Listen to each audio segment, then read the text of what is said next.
ओम विदुष्य प्रसादात् भगवत् प्रसादस्य प्रसादान्नो गति कुतोऽपि ध्यायं विष्णुपवित्रस्य यशस्ति सन्नं वन्दे गुरसिः चरणारविन्दम्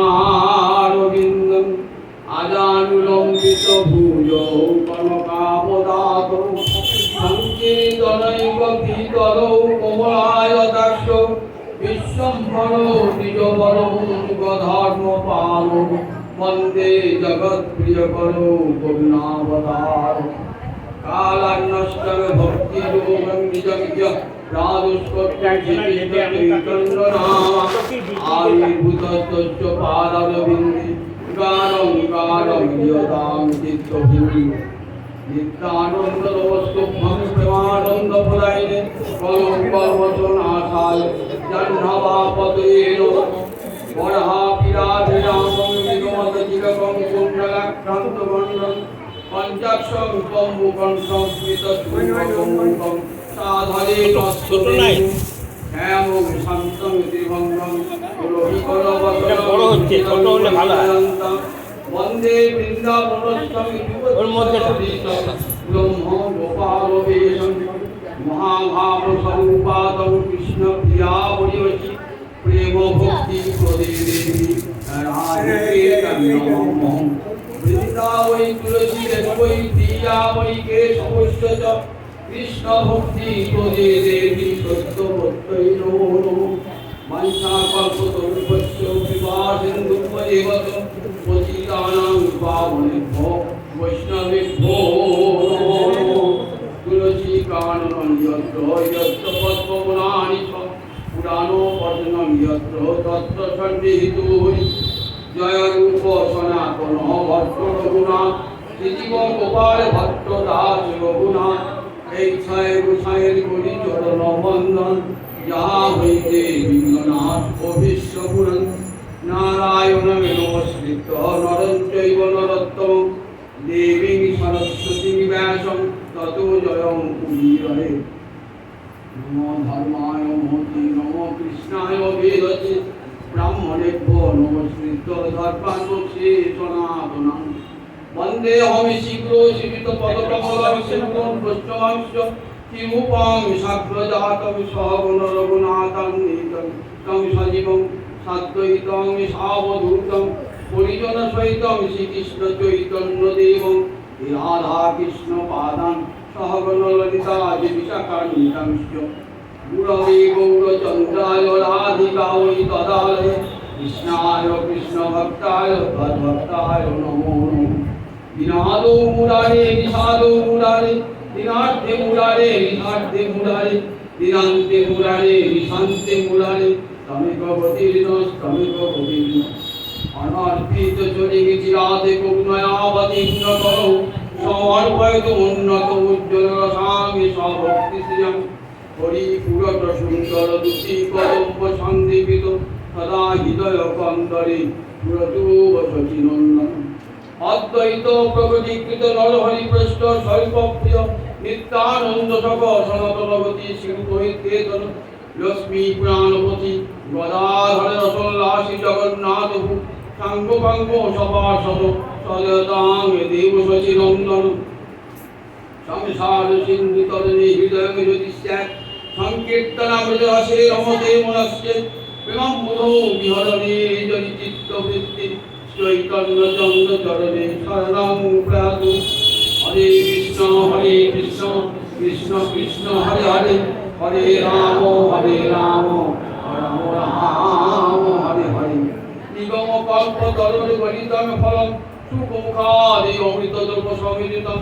পিবত ভাগবতম রসমালয়ম অমূঢ় রসিকা ভূমি ভাবুকা নিত্যানন্দ সহিত রাম জয় জয় শুনিলে জয় নিতান্ন কথা ভক্তির অপ্য হয় নিতাই গৌরী সীতারাম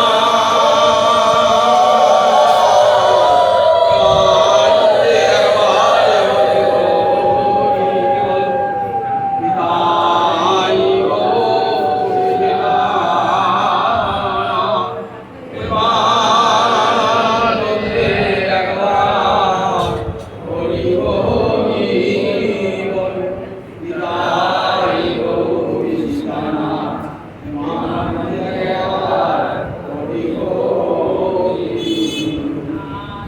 হইয়াছেন হবে না মহান মহাপ্রভুর যত সবার বন্দি দন্তে করি ভক্তবৃন্দের চরণে আমার কোটি কোটি দণ্ডবত প্রণিপাত। আজকে এক পরম শুভা তিথিতে আমরা এখানে সমবেত হয়েছি। পূর্ণ বৈশাখ মাস, বিশাখা নক্ষত্রের মাস। এই মাসে রাধা মধুসূদনের নিয়ম করে সেবা হয়, যেমন করে কার্তিক মাসে রাধা দামোদরের সেবা হয়। বৈশাখ মাসটির নাম কি? মধুসূদন মাস। তাই রাধা মধুসূদনের সেবা হয় ঠিক রাধা দামোদরের মতো। বৎসরের মধ্যে 3টি মাস নিয়ম সেবার মাস: বৈশাখ মাস, কার্তিক মাস এবং মাঘ মাস। নিয়ম করে গোবিন্দের সেবা হয়। এই বৈশাখ মাসে শুক্লপক্ষে যে তৃতীয়া তিথি, তার নাম অক্ষয় তৃতীয়া। এই তিথিতে দান, ব্রত, জপ, হোম, হরিকথা শ্রবণ ইত্যাদি যা যা করা হয়ে থাকে তার ফলটি হয় অক্ষয়। তাই আজ হরিকথাটি কিন্তু মন দিয়ে শুনবেন। আর যদি ঘুমিয়ে পড়েন না, তাহলে চিরকাল ঘুমিয়ে পড়তে হবে। এটা যেন খেয়াল থেকে সবসময় হরিকথা শুনতে শুনে যেন ঘুম যেন না আসে। আগে হরিকথার কাছে নিবেদন জানান, হে হরিকথা রূপিণী মহাদেবী, আমার কর্ণে যেন প্রবেশ করো, নিদ্রা দেবীকে পাঠিয়ে দিও না। পূর্ণ বৈশাখ মাস, অক্ষয় তৃতীয়া তিথি। এই মাসে সত্য যুগের আবির্ভাব। সত্য, ত্রেতা, দাপর, কলি, এই 4টে যুগ। এই 4টে যুগের সত্য যুগ, তার আবির্ভাব এই সত্য যুগে আবির্ভাব এই অক্ষয় তৃতীয়া তিথিতে, বৈশাখ মাসে অক্ষয় তৃতীয়া তিথিতে। এই তিথিতেই মা গঙ্গা ভগীরথের আরাধনায় পৃথিবীতে নেমে এসেছিলেন। কি জন্যে? নিজ বংশের পূর্বপুরুষকে উদ্ধার করবার জন্য। সগর রাজার 60,000 পুত্র কপিল মুনির অভিশাপে ভস্মীভূত হয়ে যায়। ঋষির কাছে প্রার্থনা জানালে ঋষি বলেন, সত্যযুগে যখন গঙ্গার অবতরণ হবে, সেই গঙ্গার পবিত্র বাড়ি স্পর্শে তোমার পূর্বপুরুষরা আবার পুনর্জীবন প্রাপ্ত হবে। ওই বংশের সন্তান ভগীরথ সুদীর্ঘ কঠোর তপস্যা করে গঙ্গাকে মর্তে নিয়ে আসেন আজ এই শুভ তিথিতে। এই তিথিতেই ভগবান পরশুরামের আবির্ভাব। ভগবান পরশু, দেখবেন জয়দেবের একটা দশাবতার স্তোত্র আছে। অনেকেই ভাবেন বোধহয় ভগবানের 10টি অবতার, কিন্তু মনে রেখেন ভগবানের অবতার অবতারা ঝসংখ্যা। কত কোটি কোটি অবতার, সেসব অবতারে সব বর্ণনা করা সম্ভব নয়। আমি তো গৌরাঙ্গ মন্দিরে বলেছি ভগবানের 6 প্রকার অবতার, তাই অসংখ্য অবতার, এবং সেই অবতারের সংখ্যা গণনা করা যায় না। কবি জয়দেব মাত্র 10টি অবতারের কথা মহিমা বর্ণনা করেছেন। অনেকের ধারণা 10টাই বোঝাবো, 10,000, 10 লক্ষ, 10 কোটি অবতার গণনা করা যায়, গণনার বাইরে ভগবানের অনন্ত অবতার। পরশুরাম একটি অবতার আমরা দেখি, যে জয়দেবের যে স্তোত্র, তাতে মৎস্য, কূর্ম, বরাহ, বামন, নৃসিংহ, বামন, তারপরে পরশুরাম অবতার। পরশুরাম অবতার ত্রেতা যুগের প্রারম্ভে, ঠিক রাম অবতারের আবির্ভাব পূর্বে। কি উদ্দেশ্যে আবির্ভূত হয়েছিলেন পরশুরাম? ক্ষত্রিয় রুধিরময়ে জগৎ অপগত পাপং স্নাপয়সী পয়সী সমিত ভবতাপং কেশব ধৃত ভৃগুপতি রূপ জয় জগদীশ হরি। ভৃগু বংশে জন্মিয়েছিলেন, তাই ভৃগুপতি রূপ, অর্থাৎ পরশুরাম রূপে, ভৃগুপতি রূপে আবির্ভূত হয়েছে। কি জন্যে? ক্ষত্রিয় রুধিরময়ে জগৎ অপগত পাপ। পরশুরামের পিতার নাম ছিল যমদগ্নি। যমদগ্নির আশ্রমে একটা কামধেনু ছিল। কামধেনু মানে যা কামনা করবেন তাই পাওয়া যাবে। হৈহয় বংশের রাজা কার্তবীর্যার্জুন 10,000 সৈনিক নিয়ে রাজার আশ্রমে প্রবেশ করে। ঋষি বনবাসী তো, কিন্তু 10,000 সৈনিকের সব আহার বাসস্থানের সব ব্যবস্থা করেছিলেন ওই কামধেনুর কৃপায়। তাই কামধেনুটির প্রতি লোভ হয়েছিল হৈহয় বংশীয় রাজা কার্তবীর্যার্জুনের। ঋষি কাছে প্রার্থনা করলে ওই ধেনুটি দান করতে হবে। ঋষি বলেন, না, আমি নিজেকেও দান করতে পারি, কিন্তু ধেনুটিকে দান করতে পারবো না। তখন একদিন জোর করে যমদগ্নিকে হত্যা করে আশ্রম লণ্ডভণ্ড করে ওই কামধেনুকে অপহরণ করে নিয়ে গেছিল।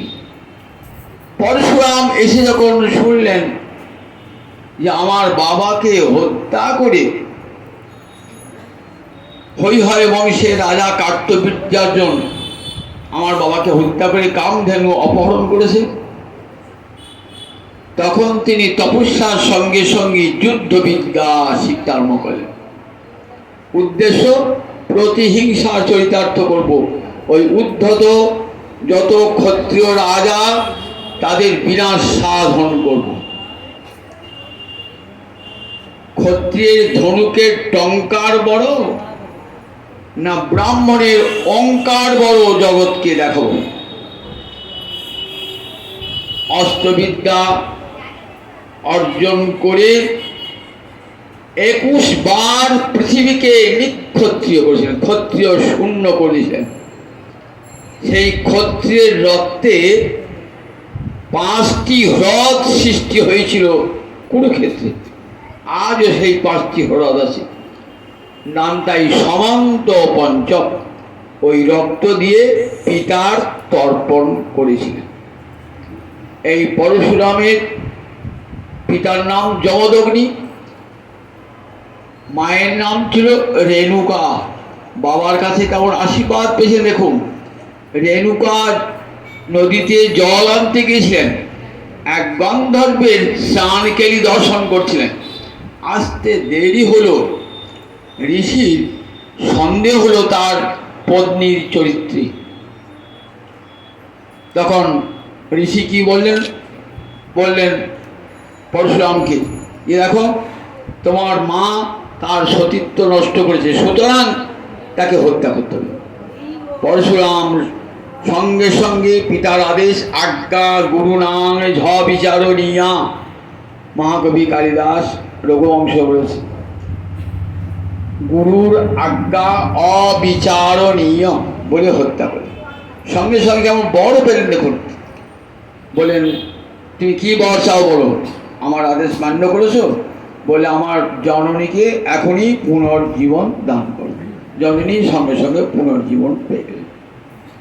এই পরশুরাম পৃথিবীর পাপ স্নাপয়সী পয়সী সমিত ভবতাপন, ক্ষত্রিয় রুধিরময়ে জগৎ সমস্ত পাপ, জগতের পাপ হরণ করে জগতে শান্তি প্রতিষ্ঠা করেছিলেন। সেই পরশুরাম ভগবান শ্রীহরির এক অবতার। আমরা দেখি দাপর যুগেও কিন্তু পরশুরাম আছেন প্রকট। যুধিষ্ঠিরের সঙ্গে সাক্ষাৎ হয়েছিল এই পরশুরামে। আবার যখন হরিদ্বারে ব্রহ্মকুণ্ডের তীরে সুখদেব হরিকথা বলছেন না, তখনও সেখানে পরশুরাম হরিকথা শুনতে বসেছেন। তাই আজকে এই শুভ দিনটিতে পরশুরামের ভৃগুপতি, পরশুরামের আবির্ভাব তিথি, তাই পরশুরামকে প্রণাম জানায়। এই দিনে ব্যাসদেব যে মহাভারত লিখবেন না, কিন্তু লেখক কি হবে? লেখক হবে গণেশ। গণেশ বললেন লিখতে পারি, কিন্তু থামলে চলবে না। বললেন ঠিক আছে, তুমি অর্থ উপলব্ধি করে লিখবে। ব্যাসদেব বলছেন, গণেশ লিখছেন। লিখছেন কোন দিনটিতে? আজ এই দিনটিতে গণেশ মহাভারত লেখা শুরু করে। সুদামা দ্বারকায় গিয়েছিলেন কৃষ্ণ দর্শনে। কোন দিনটিতে? এই শুভ অক্ষয় তিথিতে। তাই এই তিথিটি সব দিক থেকে আমাদের কাছে পরম পবিত্র তিথি। এই পরম পুণ্য তিথিতে আমরা হরি কথা শ্রবণ করব, যার ফল হবে অক্ষয় ফল। আবার বলি, ঘুমোবেন না যেন, ভালো করে শোনেন। অক্ষয় ফল যদি লাভ করতে হয়, একবারে ভালো করে কানটি খাড়া করে শুনুন। কৃষ্ণ ভক্তি লাভ হয় কি করে? সাধনের দ্বারা, তপস্যার দ্বারা, ব্রতের দ্বারা? বললেন না। কৃষ্ণ ভক্তিরস ভাবিতামতি ক্রিয়তাং যদি কূট বিলভ্যতে তত্র কোটি জন্ম সুকৃতই ন লভ্যতে তত্র লৌল্যম মূল্যমেকরং কোটি জন্ম সুকৃতই ন লভ্যতে। কৃষ্ণ ভক্তিরসে ভাবনা দেওয়া মন যদি পেতে চাও, তাহলে ক্রিয়তাং মানে কিনে নাও। ভক্তিরস ভাবিতা মানে কি বলুন দেখি? ভাবনা দেওয়া কাকে বলে? আগেকার দিনে কবিরাজেরা বটিকা তৈরি করত, বড়ি তৈরি করত, তৈরি করে অনুপানে ফেলে দিত। অনুপান মানে হেলেঞ্চা শাকের রস, এলাচ গুঁড়ির রস, তাতে ফেলে দিয়ে ও রোদে শুকুর দিত, আবার দিত, আবার রোদে শুকাতো, আবার দিত, আবার রোদে শুকাতো। একে বলে ভাবনা দেওয়া। এর ফলে রসটা ওই বটিকার মধ্যে সঞ্চারিত হয়ে যেত। একে বলে ভাবনা দেওয়া। তা আমাদের মনটাকে ভাবনা দিতে হবে। এতে বিষয় ভাবিত মতি। কৃষ্ণ ভবন আসবে কেমন করে? বলে যাও একটু গৌরাঙ্গ মন্দিরে যাও, যেখানে গৃহে গৃহে ভাগবতী কথা আছে, যাও ভক্তি রসে ভাবনা দাও। 1 ঘন্টা করেও ভাবনা দাও, দেখো ভাবনা দিতে দিতে দিতে দেখবে গোটা ওই ভক্তি রসটা সারা হৃদয়ে সঞ্চারিত। ক্রিয়তাং কিনে নাও।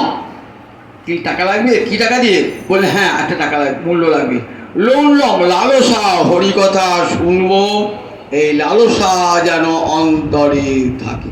তত্র লৌল্যম মূল্য বের, একটাই মাত্র মূল্য, হরিকথা শুনবো, গোবিন্দের কথা শুনবো, এই লালসা যেন অন্তরে জেগে। কোটি জন্ম সুকৃতই ন লভ্যতে, কোটি কোটি জন্ম পুণ্য করলেও হরিকথায় মতি হয় না। ঘরা ঘরা পুণ্য করলে, ব্রত করলেও হরিকথায় মতি হয় না। সাধুর সঙ্গে এই হরিকথা শুনতে শুনতে, গুরুমুখী হরিকথা শুনতে শুনতে শ্রীহরিতে ভক্তি জন্মায়। শ্রীমদ্ ভাগবত একটি অপূর্ব লীলা শোনাব। কি করে দেখুন, সাধু সঙ্গে দেখুন যে যাদের হৃদয়ে হরিভক্তি লেশ মাত্র নাই, যাদের শৌচ সংস্কার আচার কিছুই নাই, তাদেরও অন্তরে কেমন করে হরিভক্তির সঞ্চার হলো। শ্রীমদ্ ভাগবত দেখেছেন যে হরিভক্তি লাভ করতে গেলে ব্রাহ্মণ হতে হয় না, উচ্চ কুলজাত হতে হয় না, ব্রহ্মচারী হতে হয় না, সন্ন্যাসী হতে হয় না, দান ধ্যান ব্রত তপস্যা করতে হয় না, একমাত্র সাধুর সঙ্গে এই হরিভক্তি লাভ হয়ে যায়। যে গোবিন্দ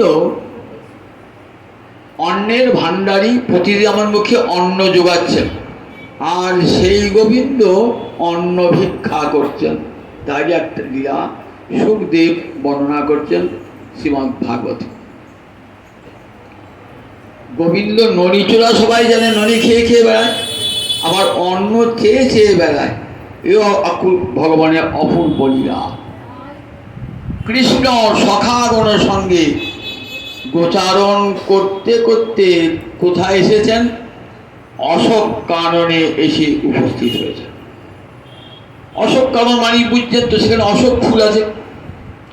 অশোক ফুল তার খাওয়া যায় না, ফলের গাছ নাই, তাই অশোক কাননে এলেন। প্রতিদিন যখন আসেন তখন সঙ্গে করে সখারা সব, অসংখ্য সখা, অসংখ্য বাছুর সঙ্গে করে কত খাবার নিয়ে আসেন। ননি, ক্ষীর, সর, মাখন, দই মাখা, অন্ন নিয়ে আসেন, পিলু ফলের আচার। কিন্তু আজকে আনেন নাই। ছেলেরা মাঝে মাঝে তাড়াতাড়ি সূর্যের দিকে টিফিন ভুলে যায়, টিফিন নিতে ভুলে যায়। তা ভগবান কি ভুলে গেলেন নাকি? টিফিনটা নিতে ভুলে গেলেন? না, বলেন নাই। আমার মতো মানুষের ভুল হয়, ভ্রম হয়, ভগবানের ভুল হয় না। আজ ভগবান একটা অপূর্ব লীলা করবেন বলেই ভগবানের এই ছলনা। ভগবানের ভুল হতে পারে। আচ্ছা, শ্রীরাম শ্রীরাম সখা বলরাম, তাতে ভুল হয়ে কী করে? সবারই দেখুন একসঙ্গে ভুল হয়েছে। কেন হয়েছে? আজ একটা অপূর্ব লীলা করবেন বলি। অনেকক্ষণ ধরে গোচারণ করছেন তো, ছোট ছোট ছেলে ক্ষুধা পেয়ে গেছে। কৃষ্ণ বলরাম চুপটি করে ক্ষুধা পেয়েছে বলছেন না, ক্ষুধা পেয়েছেন, কিন্তু সখারা গিয়ে বলছেন যে দেখো বলাই দাদা, তুমি তো বড় বীর, কানাই তুমি তো বড় বীর, কত অসুর বধ করেছো, আজ একটা অসুর বধ করতে পারবে? তাহলে বল। বলে এই ওষুধটা কিন্তু চোখে দেখা যাবে না। কোথায় আছে? পেটের ভিতরে আছে ওষুধটা। কি অসুর? না ক্ষুধা অসুর আছে, একে ধ্বংস করতে হবে। ওই বাবা, তাদের পেটের ভিতরে ঢুকতে হয়তো। বললেন ঠিক আছে, তোদের ক্ষুধা পেয়েছো তো, তাহলে দেখ, ক্ষুধা দূর করবার জন্য খাদ্য অন্বেষণ করতে হয়। কোথায় পাবে? এখানে এই বৃন্দাবনের সীমানা ছাড়ি দেখবি কিছু ব্রাহ্মণেরা একটা যজ্ঞ করছে। আঙ্গিরস করতে ঋষিরা স্বর্গ লাভের জন্য একটা যজ্ঞ করছে। যজ্ঞেতে প্রচুর অন্ন রন্ধন করেছে। তোরা সেখানে যা, তত্র গত্বা ওদনং যা চত, সেখানে গিয়ে, ওদন মানে অন্ন, তোরা অন্ন প্রার্থনা করবি। বলবি কে পাঠালো? অস্মদ বিসর্জিতা। বলবি বলরাম এবং কৃষ্ণ পাঠিয়েছে। কেন? বুভুক্ষিত রাম অচ্যুত। বলরাম এবং অচ্যুত কৃষ্ণ দুজনেই ক্ষুধার্ত। আমরা বেদে পড়েছি যে ভগবানের ক্ষুধা নাই, ভগবানের তৃষ্ণা নাই। আর ভাগবতে দেখি ভগবানের ক্ষুধা, ভগবানের তৃষ্ণা সব আছে। ভগবানের ক্ষুধা, ভগবানের তৃষ্ণা পাওয়াতে হয়, সেটি ভক্ত জানেন। পত্রং পুষ্পং ফলং তোয়ং যোমে ভক্তা প্রযচ্ছতি তদহং ভক্তুপহিতম অস্নামি প্রযতাত্মনা। অনেকে বলে ভগবান তো খায় না, একবার দৃষ্টি দিয়ে দেখে ভগবান খায়। ভগবান খায়, অস্নামি আমি নিজে খাই, ভগবান বলতে আমি নিজে খাই। পত্র পুষ্প ফল জল দিতে জানতে হবে, কিন্তু কেমন করে? বেজার বিরক্ত হয়ে নয়, ঝামেলা মনে করে নয়, ভক্তা পরম আদর করে ভালোবেসে দিতে হবে। ছেলেকে যেমন আদর করে খাওয়ান, স্বামীকে যেমন আদর করে খাওয়ান, মেয়েকে যেমন আদর করে খাওয়ান, জামাইকে যেমন আদর করে খাওয়ান, তেমনি করে ভগবানকে আদর করে খাওয়াতে হবে। আমরা সবাইকে আদর করি, ভগবানকে করি। বলি ও মাটির পুতুল, করলেই বা কি, না করলেই বা কি। আর প্রযতাত্মা বললেন পত্র পুষ্প জমে ভক্তা, বলে যে কেউ আমাকে ভোজন করাতে পারে। বলেন নাই যে পুরুষ হতে হবে না কিবা নারী হতে হবে, গলায় পইতে থাকতে হবে, তাও বলেন নাই। উঁচু জাত হতে হবে তাও বলেন নাই। যো মানে যে, তাহলে যে কেউ ভগবানকে খাদ্য আহার্য নিবেদন করতে পারেন, গীতা বাক্যে তাই বলা আছে। কিন্তু কে করবে? যে কেউ বললেই হবে না, কিন্তু প্রযত আত্মন, প্রযত আত্মা, চিত্তটা যার শুদ্ধ হয়ে গেছে। চিত্ত কখন শুদ্ধ হয়? হরিভক্তি ছাড়া চিত্ত শুদ্ধ হয় না। গঙ্গা জল ছাড়া যেমন গৃহ শুদ্ধ হয় না, তেমনি হরিভক্তি গঙ্গা জল ছাড়া চিত্ত শুদ্ধ হয় না। এই শুদ্ধ চিত্তে আদর করে ভালোবেসে যদি ভগবানকে খাওয়ান, মা যখন ছেলেকে খাওয়ায় তখন মায়ের অন্তরে বাৎসল্য রসটা কেমন দেখি। মা না খেয়েও ছেলেটা খাচ্ছে, মায়ের কত আনন্দ হয় বলুন দেখি। কতক্ষণ খায় না, স্কুলে ছিল, মা বসে বসে খাওয়াচ্ছে কত আদর করে। দেখুন ছেলেও খাচ্ছে, গোবিন্দকে ঠিক এমনি করে আদর করে খাওয়ান, ভগবানও খেয়ে নেবে। তাই ভগবানের ক্ষুধা পেয়েছি। ভগবানই এটা দেখেছেন, শ্রীমদ্ ভাগবত বললেন ভগবানের ক্ষুধা পায়, তৃষ্ণা পায়। ভক্তের অন্তরে এই সেবা প্রবৃত্তি জাগাবার জন্যে ভক্তের ইচ্ছা হয় ভগবানকে খাওয়াবো। তাহলে ভগবানকে খাওয়াতে গেলে ভগবানের ক্ষুধা পেতে হবে না, নাহলে খাবি কি করে? তাহলে ভগবানের অন্তরে ক্ষুধাটা সৃষ্টি করবে কে? ভক্তের হৃদয়ের ভক্তি ভগবানের হৃদয়ে ক্ষুধা সৃষ্টি করে। ভক্তের হৃদয়ের ভালোবাসা ভগবানের হৃদয়ে ক্ষুধার সৃষ্টি করে। আর সেই ভক্তের কাছে সেবা নেবার জন্যে ভগবান খাদ্য গ্রহণ করে। বলরাম কৃষ্ণ বলবি, বলরাম কৃষ্ণ ক্ষুধার্ত, কি বলি ওদনমে যাচত। শ্রীরাম সুদাম সখাগণ চলে গেলেন সেই যজ্ঞক্ষেত্রে। যজ্ঞ খেয়ে কি বলছেন? ভো ভূমি দেবা। ব্রাহ্মণ দিকে কি বলে? ভূমির দেবতা। যথার্থ ব্রাহ্মণ যদি আজও থাকে, সে আজও ভূমির দেবতা, সে আজও সকলের নমস্য। কিন্তু সেই ব্রাহ্মণ আর কলিকালে নাই। ওই পৈতেটাই সর্বস্ব হয়ে ব্রাহ্মণের একমাত্র পরিচয় হয়ে দাঁড়িয়েছে। কোথায় সম দম তপস্যা শৌচ আর্জব ক্ষান্তি। গীতার 18 অধ্যায় বলা আছে, দেখবেন যে ব্রাহ্মণের কি কি গুণ। কোনোটাই নাই, শুধু ধুমধাম করে পৈতেটা গলায় জড়িয়ে নেওয়া হয়।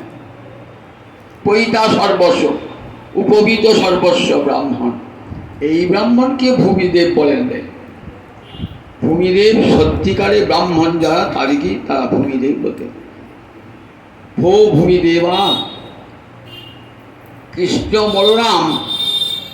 বলরাম ক্ষুধার্ত, যদি দুটি ক্ষুধার অন্ন দাও। ব্রাহ্মণদের অহংকারটা একবার কেমন দেখুন। গোয়ালার ছেলে, যজ্ঞক্ষেত্রে যাদের প্রবেশ অধিকার নাই, গরু চড়াতে চড়াতে পাঁচন হাতে লাঠি হাতে চলিয়েছে যজ্ঞক্ষেত্রে। স্পর্ধাটা তো কম নয়। আবার বলছে যজ্ঞের অন্ন দাও। বলরাম কৃষ্ণ ওরাও তো রাখা, ওদের জন্য যজ্ঞের অন্ন দেবো? আগে ব্রাহ্মণ খেলো না। ব্রাহ্মণটা গরম হয়েছে, কোনো হাঁ কিনা উত্তর দিচ্ছেন। ভাবছেন কি দেখো, আমরা গোয়ালা বলে আমাদেরকে দেবেন না? আপনারা তো ব্রাহ্মণ, শাস্ত্র পড়া ব্রাহ্মণ, বেদ পড়া ব্রাহ্মণ। শাস্ত্রে কি বলা আছে? যে ক্ষুধার্ত তার জাতি বিচার করতে নাই। আপনার বাড়ির দুয়ারে দাঁড়িয়ে বাবা দুটি অন্ন দাও, বাবা দুটি অন্ন দাও বলে একটা লোক অন্ন চাইছে। আপনি কি বলবেন যে তুই ব্রাহ্মণ না চণ্ডা না হাড়ি না মুচি বলবেন? তার জাতি বিচার করবেন। আপনি না খেয়েও যদি সত্যি আপনার হৃদয়টা দয়ালু হয়, না খেয়েও আপনার এক মুঠো অন্ন তাকে দেবে।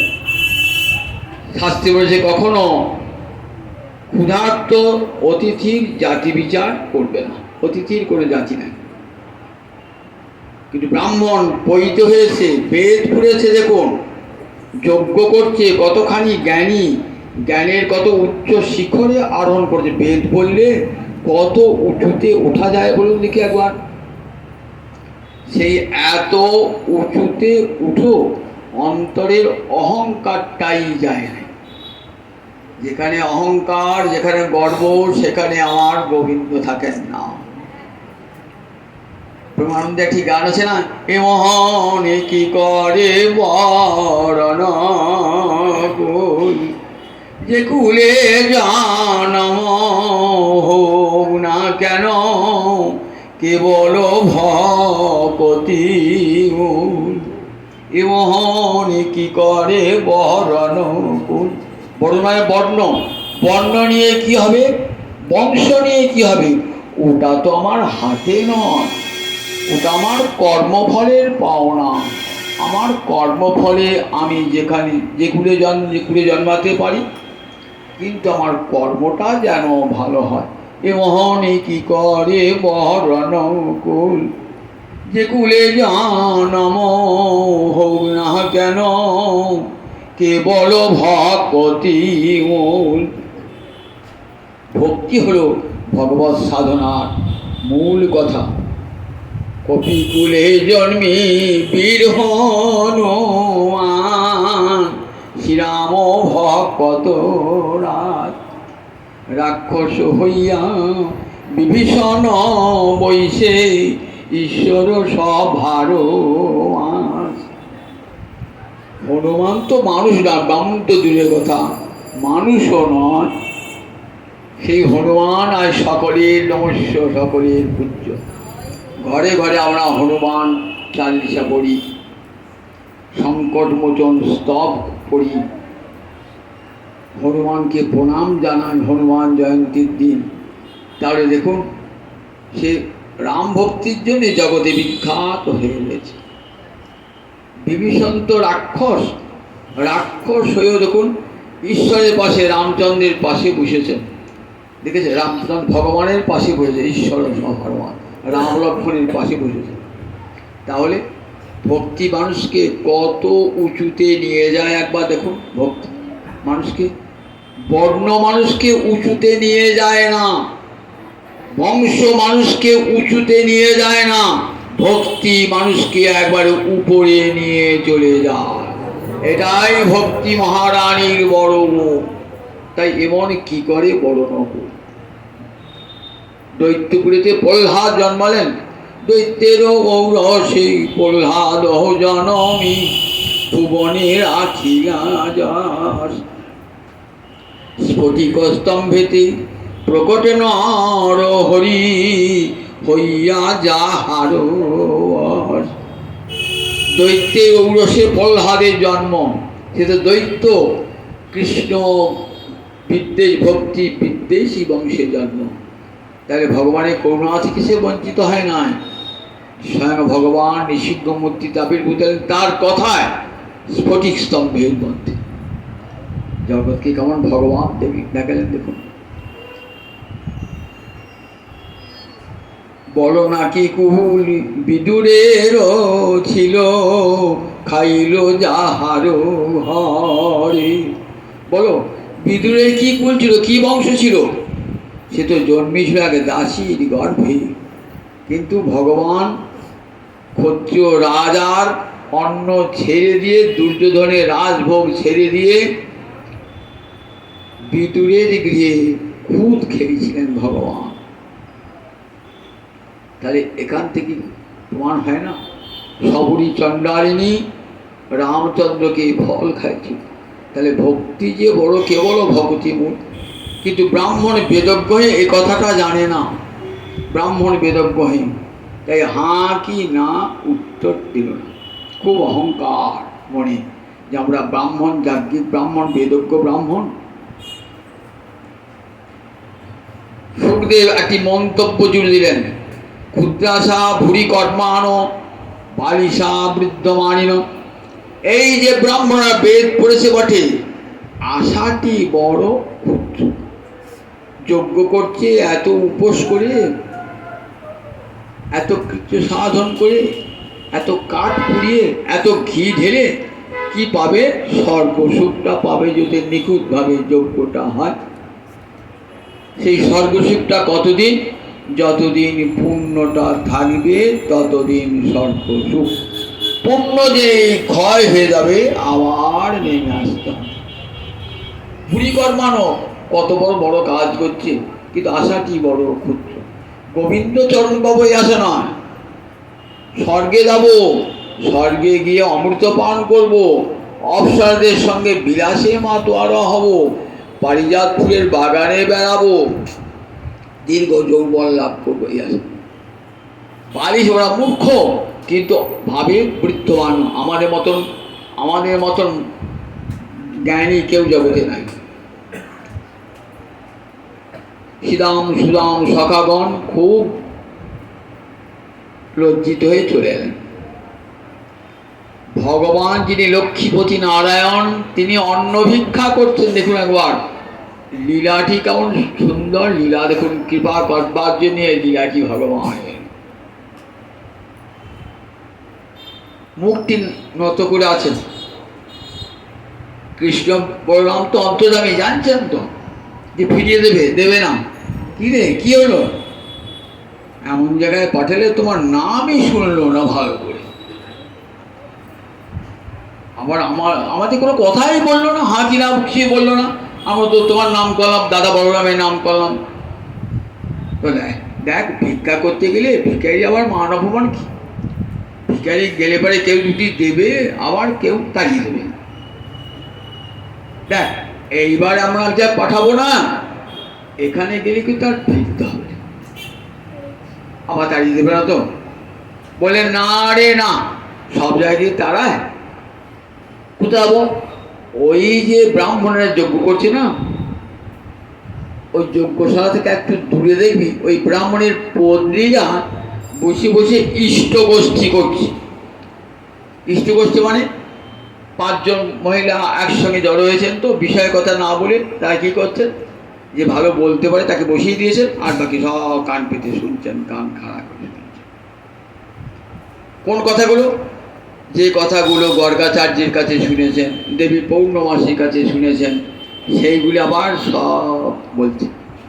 আপনার ভাগবত শুনে গেলেন, আবার ঠিক মনের মতো লোক পেলে তাকে ভাগবতের গায়ের কথাগুলো বললেন। তেমনি করে ইষ্টগোষ্ঠী করছে, আর নয়ন জলে কৃষ্ণ কথা শুনতে শুনতে নয়ন জলে ভাসছেন অষ্টসাত্ত্বিক সলঙ্কৃতা, অলঙ্কৃতা। অলঙ্কৃত বলে কি বোঝা হলে? নানা রকম সোনার উপর অলঙ্কার পড়ে আছে বলে না না। কি অলঙ্কার জানো? তারা ভাবভূষণে ভক্তি অলঙ্কারে সজ্জিত হয়ে রয়েছে। কি অলঙ্কার? অশ্রু, কম্প, বৈবর্ণ, অষ্টসাত্ত্বিক বিকার অঙ্গে দেখা দিয়েছে, নয়ন জলে হাসছে। কৃষ্ণ বলরামের কথায় আজ্ঞাবাহিত আবার শ্রীরাম সুদাম সখাগণ যজ্ঞ একটু দূরে গেলেন। দূরে গেছে, নমঃ বিপ্রপত্নী ভর, হে ব্রাহ্মণ পত্নীগণ, আপনাদেরকে কোটি কোটি নমস্কার।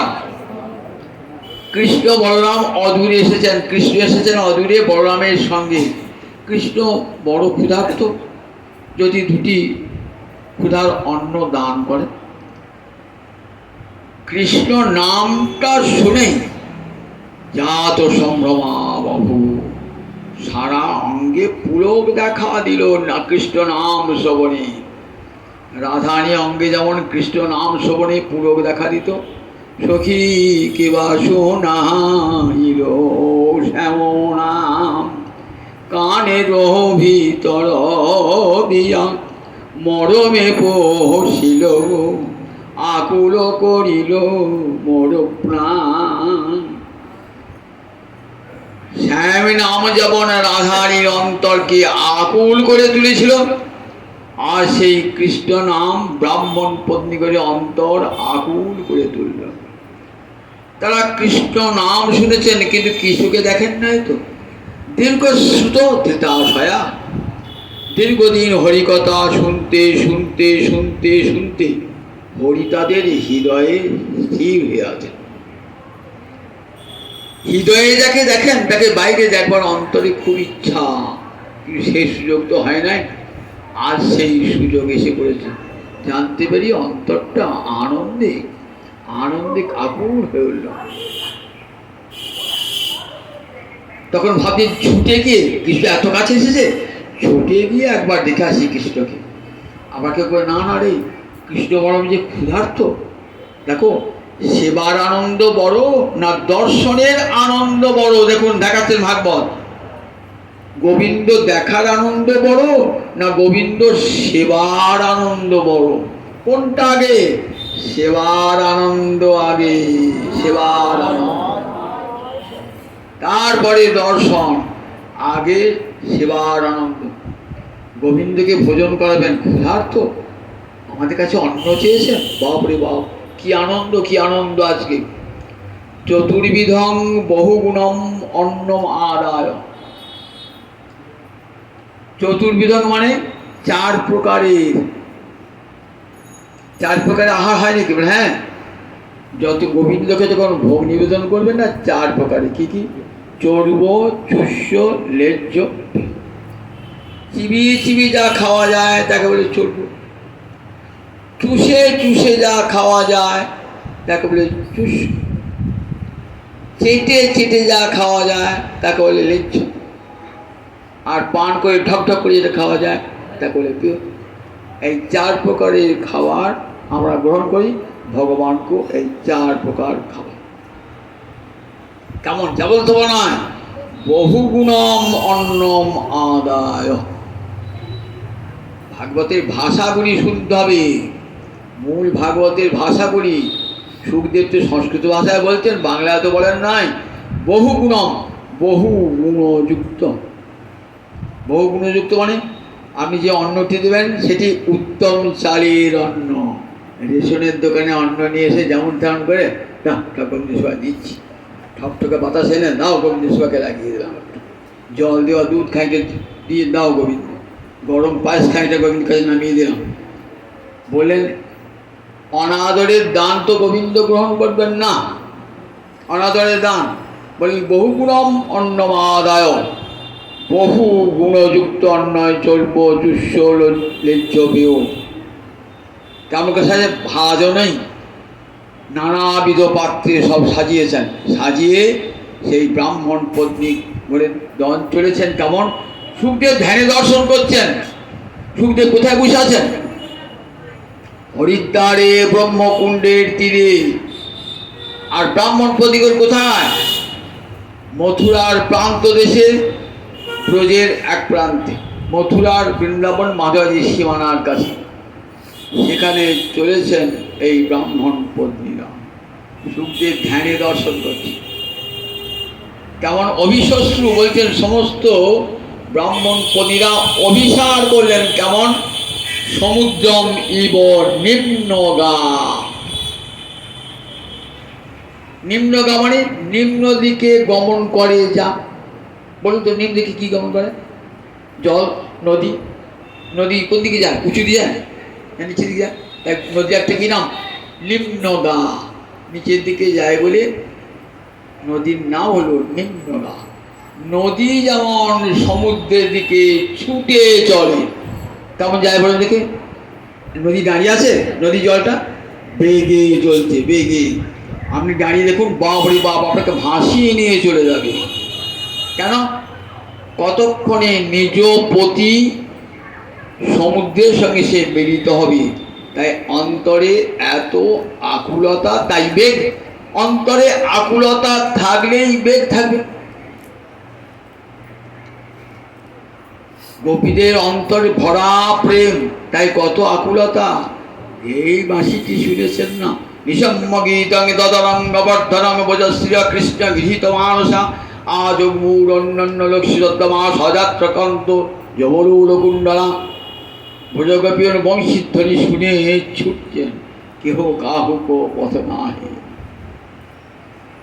তেমনি করে আজ ব্রাহ্মণ পত্নীগণ, নদী যেমন প্রবল বেগে সমুদ্রের দিকে যায়, তেমনি করে আজ চলেছেন ব্রাহ্মণ পত্নীরা গোবিন্দ চরণ সমুদ্রের দিকে। ব্রাহ্মণ পত্নীগণ যেন নদী, আর গোবিন্দের চরণ হলো সমুদ্র। কেন এত অন্তরে আকুলতা, এত বেগ? না কতক্ষণে পৌঁছাবো, কতক্ষণে গোবিন্দকে দর্শন করব, কতক্ষণে গোবিন্দকে সেবা লাগাবো। গোবিন্দ সেবার আকুলতা। আমাদের গোবিন্দ সেবার আকুলতা আছে? একটা হোক, দুটো হোক, তিনটে হোক, চারটে হোক, পাঁচটা হোক, গোবিন্দ ভক্ত কাপে গোবিন্দ সেবাই হলো না, পাঁচটা পর্যন্ত ভোগ লাগানো। অনেক জায়গায় অষ্টপ্রহরে দেখেছি বাবা, বহু লোক নিমন্ত্রণ করেছে, তিনটের সময় ভোগ আরতি কীর্তন আরম্ভ হলো, পাঁচটার সময় গোবিন্দকে নিবেদন করছে। বলেন দেখো, গোবিন্দ সেবার পূর্বাহ্নের মধ্যেই গোবিন্দকে সেবা দান করতে হয়। মানুষের যেমন ক্ষুধা পায়, ভগবানও তেমনি ক্ষুধা পায়। এটি সবসময় খেয়াল তার কাছে, এটা একটা সেবা অপরাধ ঘটে যায় যদি গোবিন্দকে ঠিক সময়ে ভোগ নিবেদন করা না যায়। তাই প্রবল বেগে চলেছেন রামকৃষ্ণ, ক্ষুধার্ত, ক্ষুধার অন্ন দিতে হবে।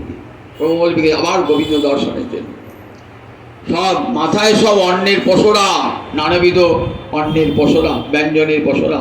মনে মনে ভাবছেন যেন কৃষ্ণ সেবা এলে গো হে, ওহে পসরা, যেন কৃষ্ণ সেবায় সেবায় এলে গো হে, দু নয়নে জল ধারা, বলে পসরা, যেন কৃষ্ণ সেবায় সেবায় এলে গো হে। আমাদের দেওয়া পসরা যদি গোবিন্দ সেবায় লাগে, আমরা কৃতকৃতার্থ হয়ে যাব। নয়ন জলে বুক ভাসাতে চলেছেন ব্রাহ্মণ পত্নীগণ। দূর থেকে কৃষ্ণ দর্শন করে আর বাধা মানে না। যখন যাচ্ছেন না, তখন ব্রাহ্মণগণ যজ্ঞশালা থেকে ছুটে এসে আটকে এসেছে। যাবে কোথা, যাবে কোথা? নিশ্চিত মানা পৃথিবী পৃথিবী ভ্রাতৃ বন্ধুবী, গোবিন্দের কাছে যাব বললি সংসার আপনাকে যেতে দেবে না। দেখেছেন তো সংসার কণ্টক, সংসার বাধা কেমন দেখেছেন তো। তাই স্বামীরা এসে দাঁড়িয়েছে, পিতারা এসে দাঁড়িয়েছে, ভাই বন্ধুরা পুত্র এসে দাঁড়িয়েছে, কোথাও যাবে না ওই রাখাল বালকদের সঙ্গে। কিন্তু নদী যখন যাচ্ছে, যদি একটা বাঁধ দিয়ে দেন, নদী শুনবে, বাঁধটাকে ভাসিয়ে নিয়ে চলে যাবে। যদি লোহার বাঁধও দেন, দেখবেন লোহার বাঁধও ভেঙে দিয়ে চলেছে গঙ্গা সমুদ্রের দিকে। তাই এত অন্তর আকুলতা, সমস্ত বাধাকে অতিক্রম করে চলেছেন ব্রাহ্মণ পত্নীগণ। পত্নীরা বললে আমাদের কথা শুনলে না, পিতারা বলে আমাদের কথা শুনলি না তো, মনে রাখবি তোদের জন্য চিরকালের দরজা, বাড়ির দরজা বন্ধ, আর তোদিকে নেব না। বললেন আমরা ফিরে আসতেও চাই না, আমরা তো গোবিন্দ চরণে আত্মবিসর্জন দেবার জন্যই প্রস্তুত। সব বাধা ছিন্ন করে এলেন, একজন আসতে পারেন না। স্বামী অবরুদ্ধ করেছে, অর্থাৎ তার এখনো কৃষ্ণ চরণ দর্শনের সময় হয় না। তখন সেইখানে দেহত্যাগ করলেন। তখন সেই দেহ ত্যাগ করে, যেমন আমরা দেখি ভাগবতে কিছু কিছু গভীর অবরুদ্ধ হয়েছিলেন, তারা সেইখানে দেহত্যাগ করে গোবিন্দ চরণে মিলিত হয়েছিলেন। এই ব্রাহ্মণ পত্নীও তাই। ব্রাহ্মণ পত্নীও এই সমস্ত কর্মফল তার খণ্ডিত হয়ে গেল এবং সে অপ্রাকৃত দেহে গোবিন্দ চরণে পৌঁছে গেল। যখন গিয়ে পৌঁছেছেন না, গোবিন্দ কি বলছেন? স্বাগতং वो মহাভাগা আশ্বতাং করবামুখী। আসুন আসুন ব্রাহ্মণ পত্নীগণ, স্বাগতং वो মহাভাগা, হে মহাভাগ্যবতী ব্রাহ্মণ পত্নীগণ। কাজীকে মহাভাগা বলা হয় যাদের ভজনটা অনেক উচ্চ স্তরে, ভাগ্যটা নয়, ভজনটা উচ্চ স্তরে, তাদেরকে বলে মহাভাগ। তাই মহাভাগা বহু বচনে, ভাগবতং वो মহাভাগা, হে মহাভাগ্যবতী ব্রাহ্মণ পত্নীগণ। আশ্বতান, আপনারা বসুন। কিং করমাম, বলুন কি করতে হবে আমাকে। ব্রাহ্মণ পত্নীগণ সমস্ত খাদ্য সম্ভার কৃষ্ণ বলরামের কাছে নামিয়ে দিলেন, গোবিন্দের চরণতলে বসে। গোবিন্দ বলছেন, দেখো ব্রাহ্মণ পত্নীগণ, তোমাদের দেওয়া যে খাদ্য সম্ভার আমি গ্রহণ করলাম, তোমাদের পরমাদরে দেওয়া, কিন্তু এইবার যাত দেব যজনম, ফিরে যাও তোমরা যেখানে যজ্ঞস্থল সেখানে ফিরে যাও, কারণ পূর্ণাহুতি দানের সময় হয়ে এসেছে। যজ্ঞে যখন পূর্ণাহুতি দেওয়া হয় তখন স্ত্রীকে স্বামীর বাম পার্শ্বে থাকতে হয়। তাই যাও তোমরা সতী রমণী, তোমাদের কর্তব্য হল পতির ধর্মকার্যে সহায়তা করা, তাই তোমাদের অপর নামই হল সহধর্মিনী। তোমরা যজ্ঞে পূর্ণাহুতি দেওয়ার সময় চলে যাও। তখন ব্রাহ্মণ পত্নীগণ কাঁদছে। ব্রাহ্মণ পত্নীগণ বলছেন, হে ভবান, নৃশংসং ন গদিতুম অর্হতি, এমন নিষ্ঠুর বাক্য আমাদিকে বলো না, নিষ্ঠুর বাক্য আমাদিকে বলো না। আমরা তোমার কাছে এমন নৃশংস বাক্য শোনবার জন্য আসি নাই। কি নিষ্ঠুর বাক্য? ফিরে যাও বলছে, তো এটাই তাদের কাছে খুব প্রাণে আঘাত লেগেছে যে আমরা গোবিন্দ চরণে আত্মনিবেদন করবার জন্য এলাম। গোবিন্দ গীতায় কি বলেছেন? যদ্গত্বা ন নিবর্তন্তে তদ্ধাম পরমং মম, জগতে যেখানে যান না কেন ফিরে ফিরে আসতে হবে, কিন্তু গোবিন্দ চরণে গেলে আর ফিরে আসতে হয় না। আর কেউ ফিরে আসবে না গোবিন্দ চরণে গেলে। আমরা তোমার চরণে পৌঁছালাম, তাহলে কি বেদ বাক্য মিথ্যা হয়ে গেল? সত্যং কুরুষ্য তব নিগমন, তোমার বেদ বাক্য সার্থক করো, সত্য করো প্রভু। তোমার চরণে যখন পৌঁছেছি, ওই চরণের অশুল্ক দাসিকা আমরা। আমাদেরকে তো আর স্বামীরা দেবে না। নো ন গৃহন্তি পতয় পিতর ভ্রাতর, আমাদেরকে ভাই, আমাদের ভাই পতি সুতা কেউ আমাদেরকে আর গ্রহণ করবে বলে দিয়েছে। বললেন না না, পতয়ও নাভ্যশীলন, স্বামীরা আর তোমাদের প্রতি কোনো হিংসা বিদ্বেষ পোষণ করবেন না। তোমরা যে আমার কাছে এসেছো না, এটা সব শাস্ত্র অনুমোদন করে, দেবতারা পর্যন্ত অনুমোদন করে। তারা কি বলে? জীব কোন দিকে গমন করছো, বিষয়ের দিকে না গোবিন্দের দিকে? বিষয়ের দিকে যাত্রা করতে সাধুরা নিষেধ করেন। সাধুরা বলেন চলো গোবিন্দের দিকে, মন চলো নিজ নিকেতনে। বিবেকানন্দ একটা গান গাইতেন, মন চলো নিজ নিকেতনে। ওই গোবিন্দ চরণে তো আমার নিজ নিকেতন। বিদেশে এসে ঘুরে ঘুরে বেড়াচ্ছি, যতক্ষণ নিজের বাড়িতে না পৌঁছাবো ততক্ষণ আনন্দ হবে না। ভাগবত বলেছেন সে কথা। ঘুরে ঘুরে বেড়াচ্ছি, একবার এই জন্যে জন্মাচ্ছি, একবার মানুষ হচ্ছি, একবার পশু হচ্ছি, একবার পাখি হচ্ছি, একবার কীট হচ্ছি, আর পতঙ্গ হচ্ছি। প্রমাম কর্মবর্তসু, আমরা কর্মমার্গে কর্মফলে একবার উচ্চ কুলে, একবার নিচু কুলে, একবার স্বর্গে, একবার জন্ম আছে।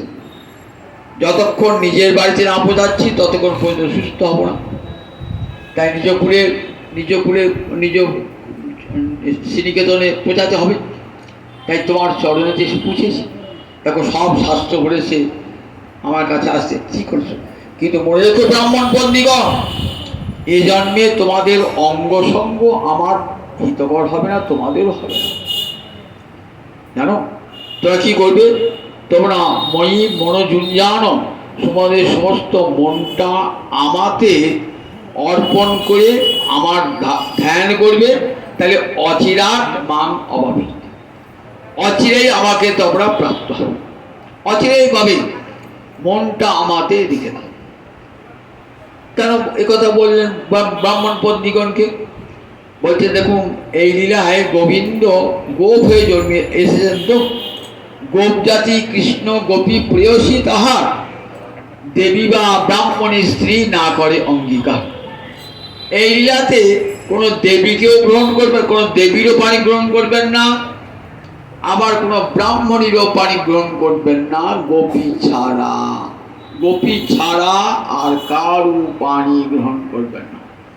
রামচন্দ্র যেমন, তখনকার দিনে রাজাদের তো অনেকে, রামচন্দ্র রাজা অনেকগুলি করে পত্নী থাকতো, রামচন্দ্রের পিতাই তো অনেকগুলো পত্নী ছিল, কিন্তু রামচন্দ্র এক পত্নী ব্রতধর, সীতা দেবী ছাড়া আর কারু পানি গ্রহণ করবেন না। ঠিক তেমনি কৃষ্ণ গোপীদের ছাড়া আর কাউকে গ্রহণ করবেন না, কোনো ব্রাহ্মণীকেও গ্রহণ করবেন না, কোনো দেবীকেও গ্রহণ করবেন না। গোপ জাতি কৃষ্ণ গোপী প্রেয়সী তাহার, দেবী বা ব্রাহ্মণী স্ত্রী না করে অঙ্গীকার। এই আর 2 নম্বর হলে গোপীরা যেমন আর বাড়ি ফিরে যাবে না। বললেন দেখো আমাদেরকে আমাদের স্বামী আমাদের পিতার আমাদেরকে আর গ্রহণ করবে না, আর আমরা ফিরে যেতেও চাই না, কাজে আমাদেরকে আর বাড়ি ফিরে যেতে বলো না। গোবিন্দে বলেন ফিরে যাও, বলে ফিরে যাবো না, এইখানে আমরা প্রাণ পরিত্যাগ করব। এইখানে যদি ফিরে যেতে বলো আমরা জমপুরে যাব, বুঝে ফিরে যাব না, জমপুরে যাব, তোমার চরণতলি প্রাণ পরিত্যাগ করব, আবার পরজন্মে কৃষ্ণ কৃষ্ণ বলতে বলতে আবার তোমার পথে সেই দাঁড়াবো, তখন এড়াতে না হারিবা তুমি, তখন তোমাকে তাড়াবে, আবার তোমার কাছে আসো। কিন্তু ব্রাহ্মণ পত্নীদের তখনও পর্যন্ত একটু বাকি ছিল, গোপীদেহ প্রাপ্তি হতে বাকি ছিল, তাই বললেন স্বামীরা নেবে না। বলে না, স্বামীরা দেখবি অনুতপ্ত হয়েছে, এবং তোমরা যে এসেছো না, তা তোমরা যে এসেছো দেখো সেটা দেবতার মধ্যে অনুমোদন করবে, যাও স্বামীর কাজে। গোবিন্দের আদেশটি শিরোধার্য করে ব্রাহ্মণ পত্নীগণ নয়ন জলে বুক ভাসাতে ভাসাতে ফিরে এলেন। ফিরে এসেছেন সত্যি কথায়, তাদের স্বামীগণ তাদেরকে গ্রহণ করবে না, আকুল হয়ে পথে দাঁড়িয়ে আছে। তখন বলছেন দেখো সত্যি তোমাদের জন্য আমরাও ধন্য হয়ে গেলাম, আমরা বেদ পড়েছি, আমাদের শৌচ আচার সংস্কার সব রয়েছে, তথাপি কৃষ্ণে মতি হয় নাই, আমাদের সব সাধনা ব্যর্থ হয়ে গেছে। চারিবেদ সরদর্শন পড়িয়াছে যেই জন, সে জ্যোতি গৌরাঙ্গ নাহি ভজে, বৃথা তারি অধ্যয়ন লোচন বিহীন জন, অন্ধের দর্পণে কিবা কাজ। ও বেদ পড়ে কি হবে? কৃষ্ণ চিনলাম না, গৌর চিনলাম না, স্বদর্শন পরিবার কি হবে? বেদ পরিবার কি হবে?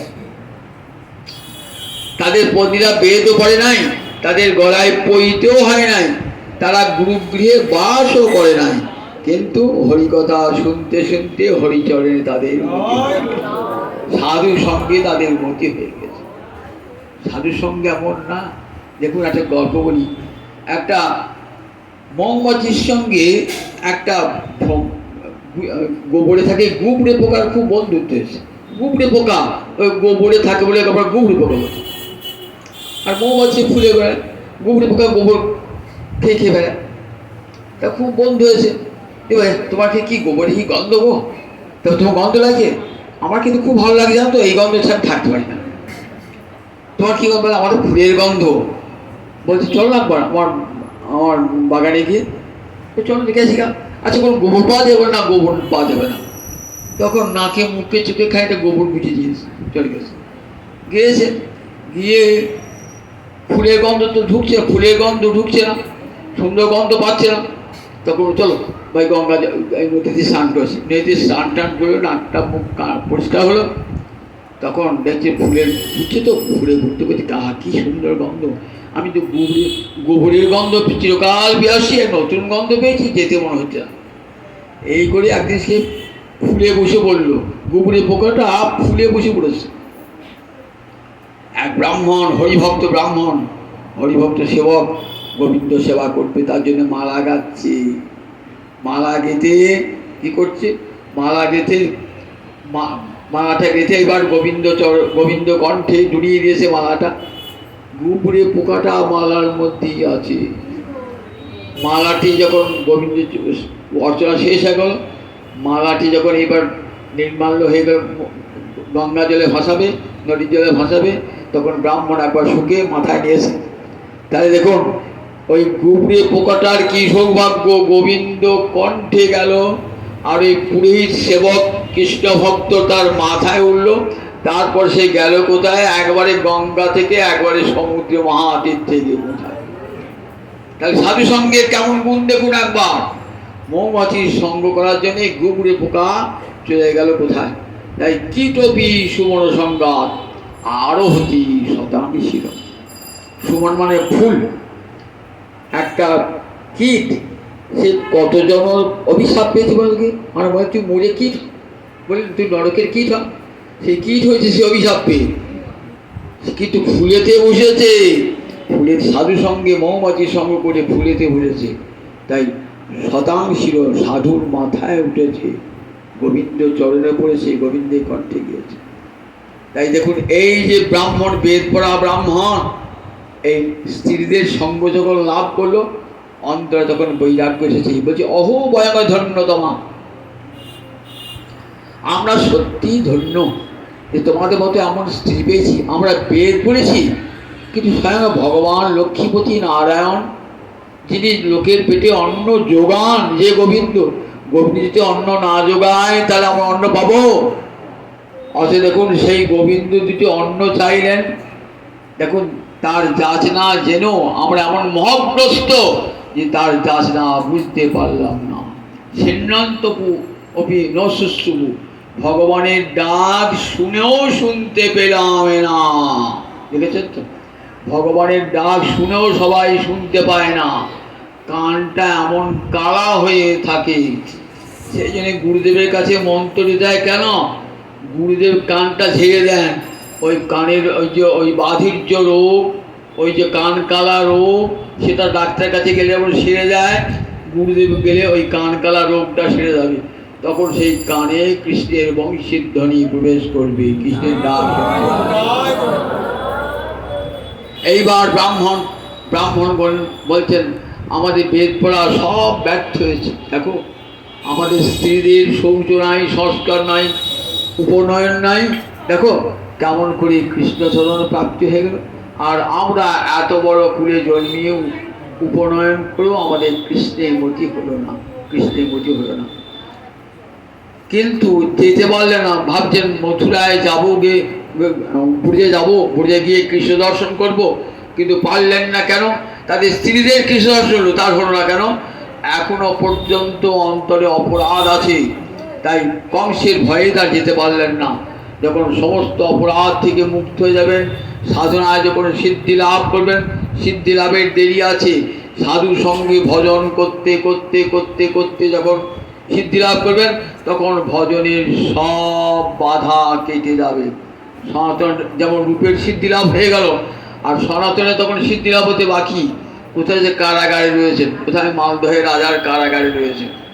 আগে রূপ কৃপা পেয়ে গেল, দেখুন এইবার সেখান থেকে রূপ চাইছেন আমার দাদা ফিরে আসুক, অন্তরে কৃপা লাভ হয়ে গেল, জেল ভেঙে পালিয়ে এলেন সনাতন গোস্বামীগণ।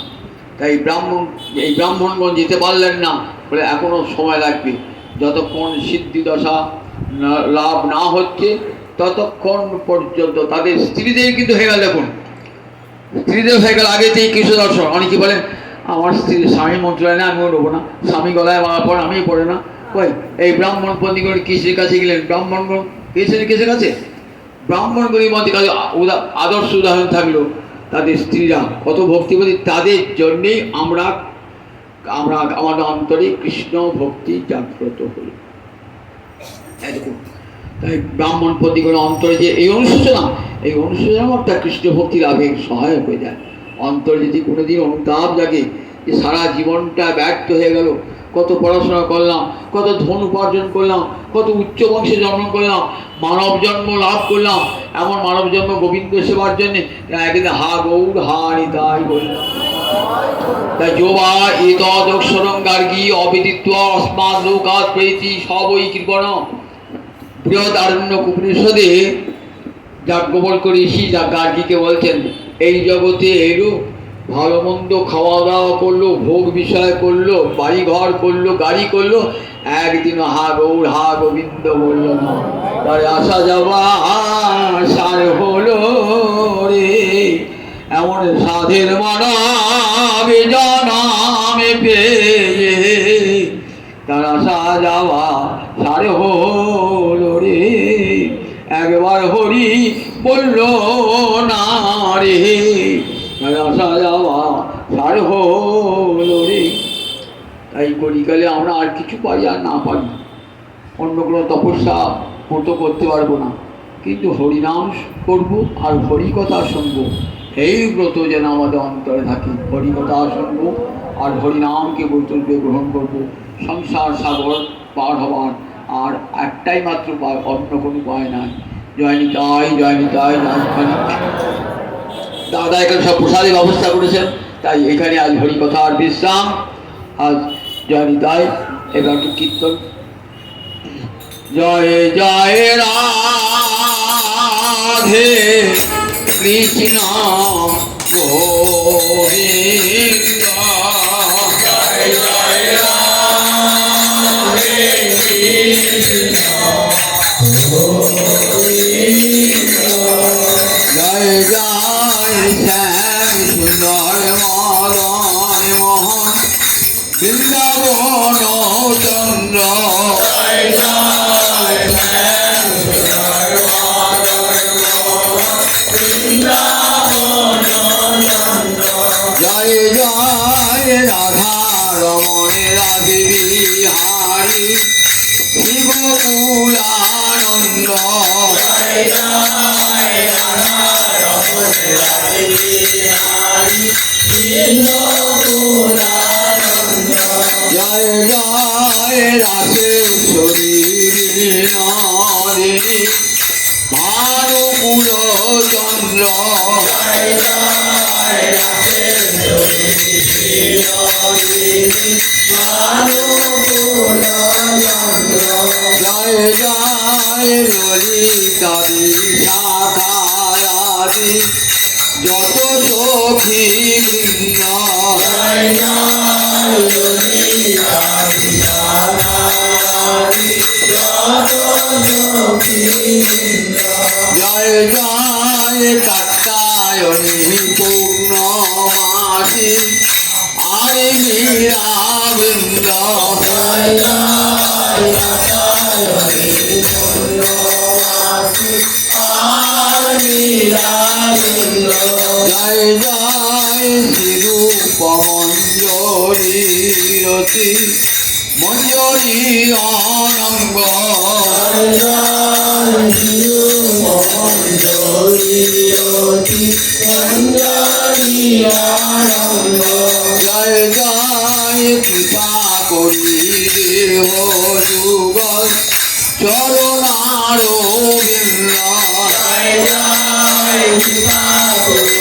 দেহ যুগল চরণার বৃন্দ, যেন আকুল প্রাণে গাইতে পারি জয় রাধা গোবিন্দ, যেন আকুল প্রাণে গাইতে পারি জয় রাধে গোবিন্দ, রাধে রাধে গোবিন্দ বল জয় রাধে রাধে গোবিন্দ বল রাধা রানী জয়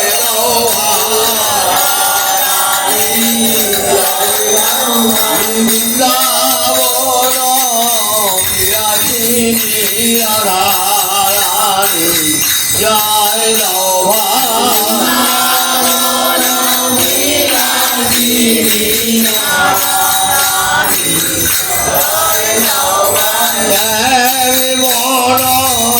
মোহিনী রাধা রানী জয় রাধা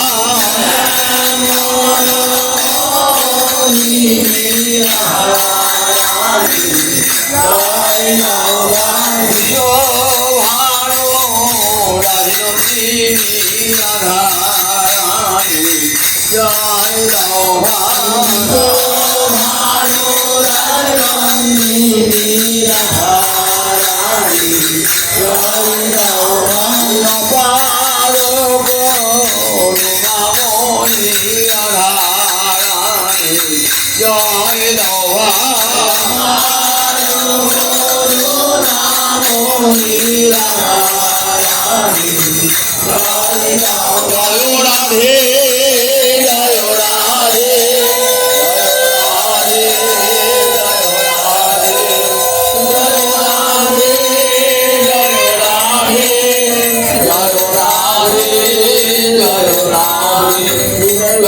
রাধে জয় রাধে